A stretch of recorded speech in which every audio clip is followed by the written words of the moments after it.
Well, welcome, ladies and gentlemen. As you can see, we have moved on from Chapter 9 and angles and polygons and all those fun things we were talking about. And we're going to get a little bit into Chapter 10 before the year is over. I did say that Chapter 9 was going to be the end, but hey, surprise. Let's carry on and see how much of Chapter 10 we can get through before we run out of time.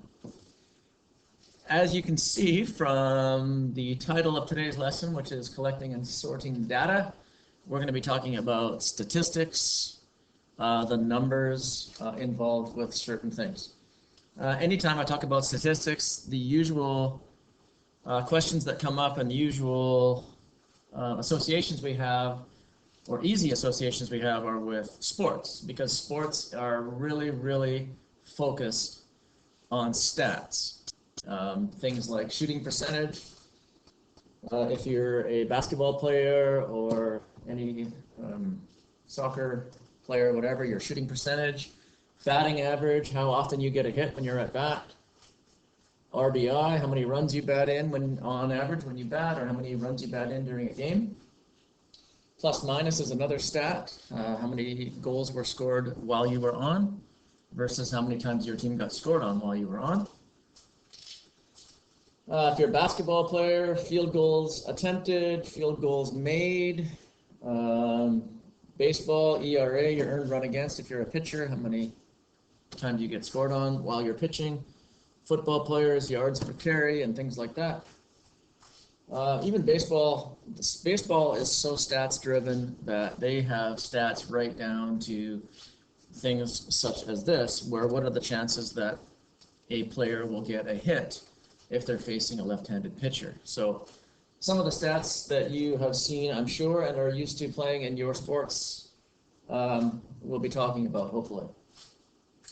So before we get into stats and using the numbers, we need to talk about two types of data groups. A data group basically is just a group that you're using to get stats for. So there's two basic types of data groups. You could have a sample group, and a sample group is, just as it says, it's not everybody. It's just a certain few are going to be used to represent the whole. And a simple example of that is it's not always feasible. It's not always easy to ask every single person for information. So instead, you only ask a small group, and then you apply those numbers to everybody. So for example, if you wanted to know what Claiborne's favorite flavor of pop is, you could ask maybe 100 people at Claiborne and get an idea of what everyone's favorite is, and then just say, well, that kind of applies to everybody here as a whole, because we don't want to ask 700 people the same question. So we'll just take a sample of that and then apply those numbers to everybody. Obviously, the opposite to that is a population, and that's when you can actually ask or try to ask everybody.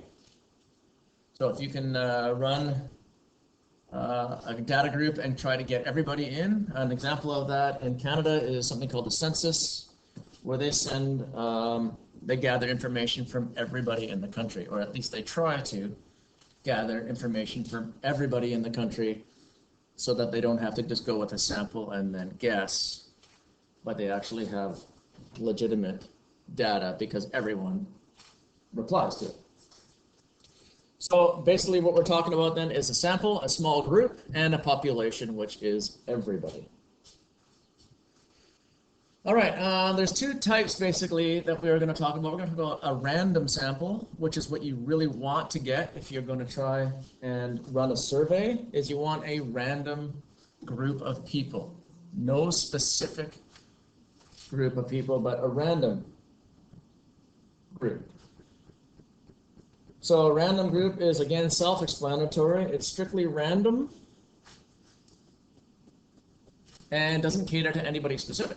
The opposite of that is called a biased sample, and a biased sample might be swayed because of something is wrong with your data group. or something is similar with your data group, or maybe they're all one gender and it doesn't It doesn't represent everybody. It only represents specific people or things. So let's try some examples and see if we can determine what's biased, which again is skewed, and what is random. So here is an example number one. In order to find out Claiborne's favorite singer, every seventh girl was asked who she liked best as she entered the school after lunch. So we're going to try and figure out if that is a random sample. Is it strictly random, and will it represent the Claiborne population very well? Or is it a biased sample and therefore does not represent Claiborne very well? And I'm sure just by you listening to that or reading it, you can tell that this is a biased sample. Why is it biased? Well, because it's only asking every girl in the school who their favorite singer is. So if you were just asking every girl, it doesn't represent the boys very well. So everybody would choose Billie Eilish, and no boys would be represented with their rap stuff. So definitely a bias sample. Let's have a look at another one. In order to find out Claiborne's favorite ice cream, every 15th person alphabetically on the school list was asked. So is this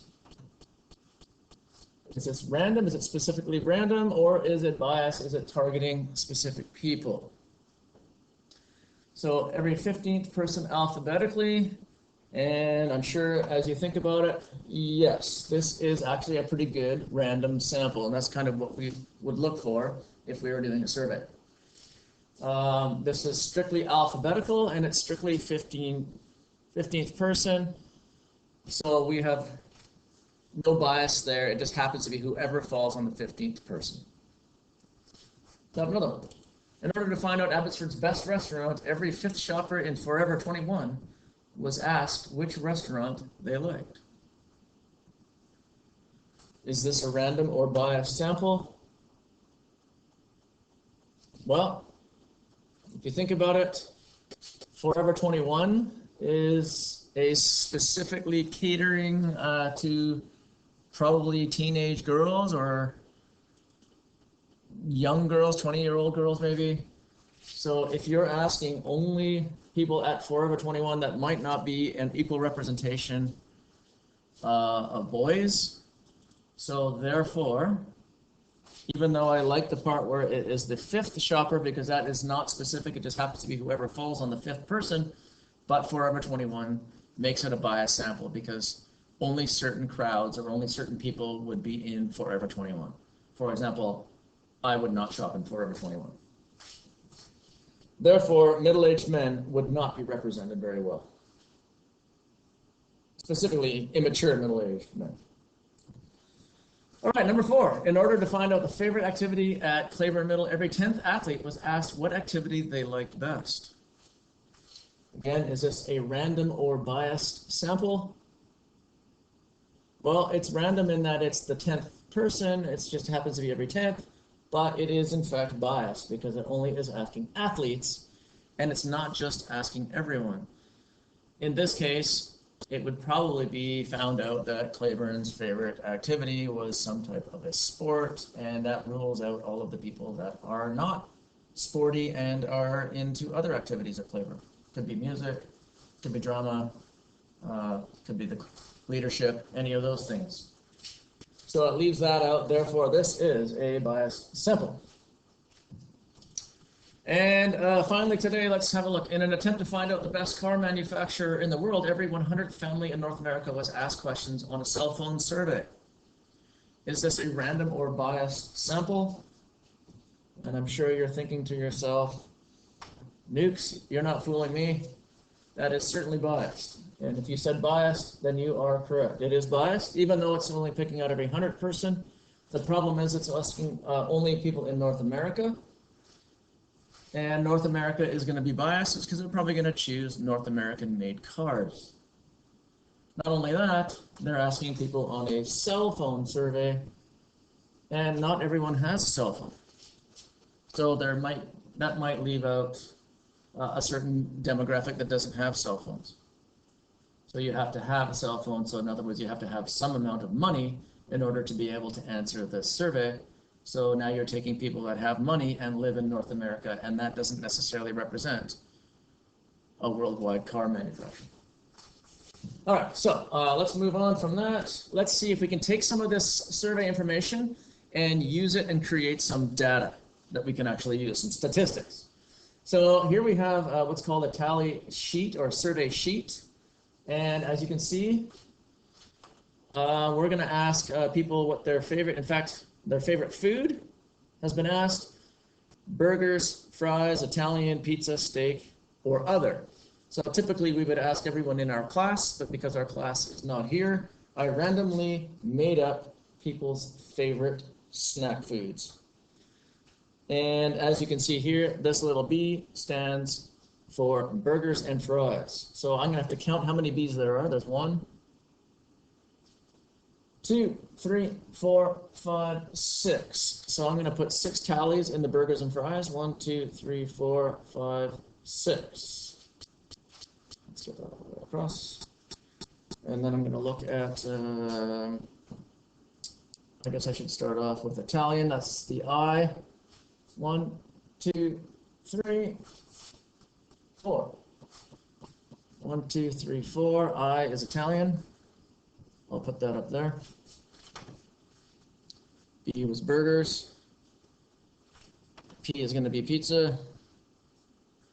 So that's 1, 2, 3, 4, 5, 6, 7. 7 people have pizza. 1, 2, 3, 4, 5, 6, 7. Steak and something else, maybe steak and lobster, or steak and whatever. So S for steak. 1, 2, 3, 4. 4 people for steak. And finally, it looks like we've got other. Maybe something that you liked was not on this list. 1, 2, 3 people chose other. So that's a tally. It's just like a little mark. And the frequency is actually just the number numerically. So if you just find the number, this is 4, 6, 7, 4, and 3. Now the percentage, that's going to be taking us way back to our Unit 3 this year. So luckily we've got experience with that. How do we find the percentage? If 4 people chose spaghetti or Italian, that's 4 out of, it looks like these are all in groups of 5, 5, 10, 15, 20, 25. So that's 4 out of 25. Remember, if you don't know how to do that, you just take 4 and divide it by 25. And that'll give you a decimal, which you can easily move the decimal over 2 places to find out the percentage. So this is going to be 16% of the people liked Italian. 6 out of 25 is going to be our next one. In this case, you can really just multiply it by 4 because that makes it out of 100. 6 times 4 is 24%. Pizza is 7 out of 25 people. Again, times that by 4, and that's 28% of the people. Steak was 4 out of 25. That's just like the first one, which was 16%. And finally, other was 3 out of 25. And that's 12%. Now, if we were going to apply our numbers to the entire population of Claiborne Middle, and there was 650 students here, and we wanted to find out how many people in Claiborne were going to like Italian according to our survey of our class, then we could apply these numbers to the entire school.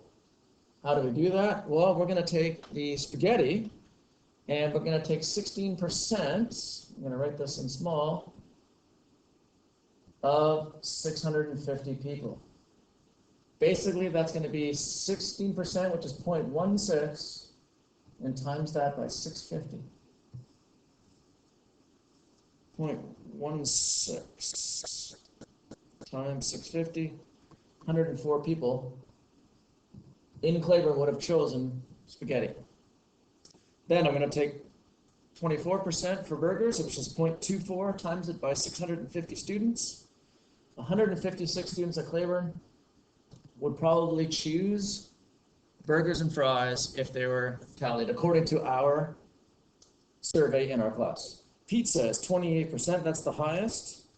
So 0.28 times 650, 182 people. Steak, 3.